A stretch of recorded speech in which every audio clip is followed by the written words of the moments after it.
Assalamualaikum warahmatullahi wabarakatuh. Kami dari kelompok 4 akan mempresentasikan analisis laporan keuangan amil zakat Yayasan Yatim Mandiri tahun 2019. Perkenalkan, nama saya Rizka Auliardia Garini dan teman-teman saya yaitu Mutiara Indasari, Andini Talita, dan Zulfikar Fadilah.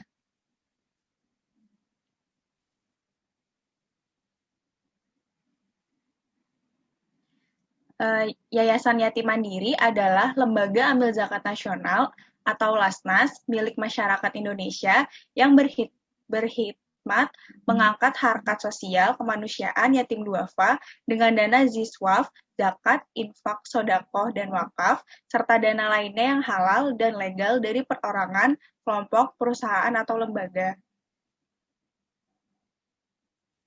Visi dan misi Yatim Mandiri yaitu visinya adalah menjadikan lembaga terpercaya dalam membangun kemandirian yatim dan duafa.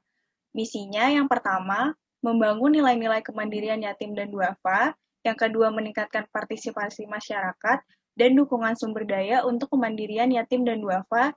Yang terakhir yaitu meningkatkan capacity building organisasi.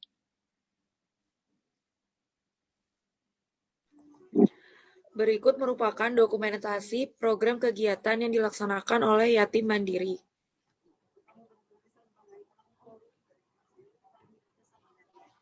Selanjutnya adalah kebijakan penyaluran zakat. Kebijakan penyaluran zakat seperti penentuan skala prioritas penyaluran zakat dan mustahik non-amil. Sesuai dengan nama Yayasan Yatim Mandiri serta visi dan misi yayasan, maka skala prioritas penyaluran zakat yatim mandiri lebih memprioritaskan anak-anak yatim dan yatim purna asuh. Yang kedua, kebijakan penyaluran zakat untuk amil dan mustahik non-amil. Besaran dana zakat fisabilillah, fakir miskin, dan ibnu sabil ini bersifat fleksibel. Hal ini ditentukan oleh anggaran awal tahun dan pengalaman tahun lalu yang disesuaikan dengan besarnya penerimaan zakat tahun ini. Besaran dana zakat amil adalah 12,5% dari total besarnya penerimaan dana zakat. Penyaluran zakat fisabilillah menjadi skala prioritas yatim mandiri. Hal ini bisa terlihat dari besaran dana yang dikeluarkan untuk zakat fisabilillah.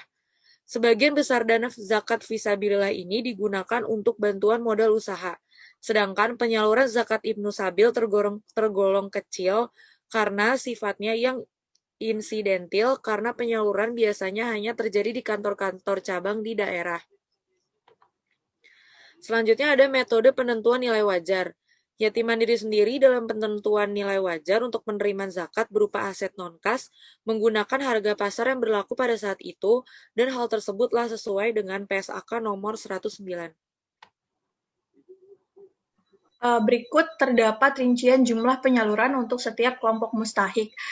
Di sini bisa terlihat terdapat dana zakat, dana infak dan sodako, dana wakaf, dana amil, dana hibah, dan dana non-halal yang disajikan secara terpisah. Untuk dana zakat sendiri, penyalurannya itu dilakukan untuk zakat fakir miskin sebesar Rp1.181.770.753. Kemudian zakat fisabilillahnya itu Rp8.762.416.294. Di sini bisa terlihat untuk penyaluran dana tersebut terdapat penurunan dari tahun 2018 ke 2019. Kemudian untuk dana infak dan sodako, untuk penyalurannya sendiri terdapat untuk program Ramadan, program kurban terikat, program pendidikan tidak terikat, kesehatan atau kemanusiaan, beban operasional penyaluran atau fisabilillah, beban penyusutan aset kelolaan, beban syiar dan dakwah, beban lain-lain, beban pemanfaatan sewa gudang atau fisabilillah, rugi penjualan aset kelolaan, dana infak, penyaluran program ekonomi, serta program sosial kemanusiaan atau miskin. Di sini bisa terlihat untuk dana infak dan sodako sendiri penyalurannya itu sebesar 76.835.104.412.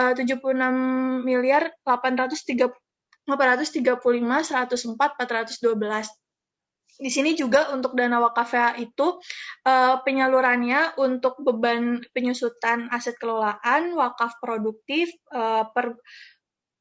pengurusan legalitas wakaf, operasional wakaf, dan lain-lain dengan jumlah penyaluran Rp674.269.86. Di sini juga terdapat dana amil, dana hibah, dan dana non halal yang akan dijelaskan di next slide. Oke, untuk hubungan pihak berelasi antara amil dan mustahik, hubungan pihak berelasi antara amil dan mustahik meliputi pertama, sifat hubungan, 2, jumlah dan jenis aset yang disalurkan, 3, persentase dari setiap aset yang disalurkan tersebut dari total penyaluran zakat selama periode. Berdasarkan laporan keuangan tadi, bisa dilihat bahwa penyaluran dana yang disalurkan melalui beberapa program yang dicanangkan oleh Yatim Mandiri itu diantaranya terdapat program Ramadan, program Kurban, program pendidikan tidak terikat, program kesehatan kemanusiaan, dan program lainnya. Next, di sini terdapat pengungkapan dana terkait dana non halal. Untuk dana non halal sendiri disajikan terpisah dari dana-dana lainnya. Di sini dana non halal jumlah penerimaannya mengalami penurunan dari Rp47.472 menjadi Rp28.092.847. Dan di sini juga telah disajikan penyalurannya untuk perbaikan sarana dan beban administrasi bank dengan jumlah penyalurannya itu Rp18.431.502. Oke, next.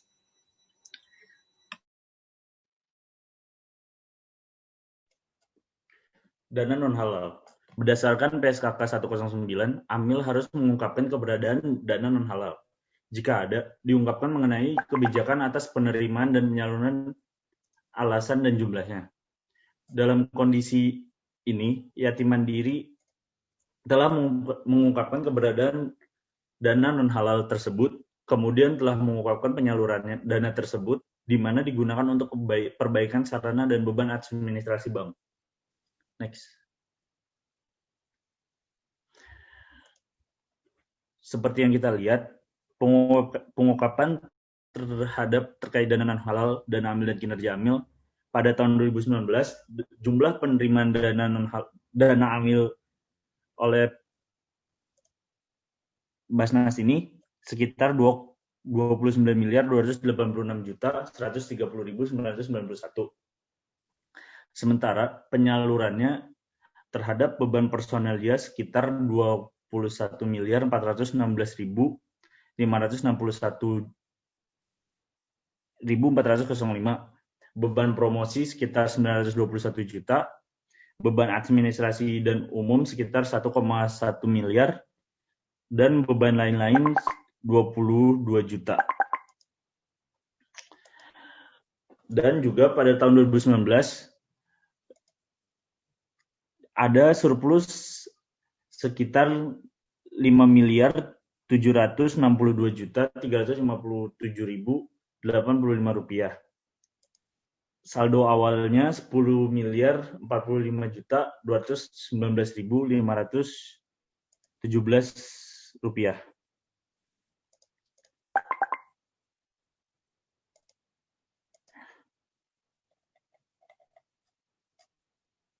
Next. Pengungkapan terkait dana non halal. Pengakuan dan pengukuran untuk dana amil serta penggunaan dana untuk aktivitas operasional dana amil telah sesuai dengan PSAK 109. Yatim Mandiri telah menyajikan dana zakat, dana infak, sedekah, dana amil, dan dana non halal secara terpisah dalam neraca. Kinerja amil di Yatim Mandiri meningkat dari tahun sebelumnya, dibuktikan dengan meningkatnya atas penerimaan dan penyaluran dana zakat tersebut menunjukkan bahwa kinerja amil sudah cukup baik. Next. Sekian dari kelompok kami, kurang lebihnya mohon maaf. Terima kasih. Wassalamualaikum warahmatullahi wabarakatuh.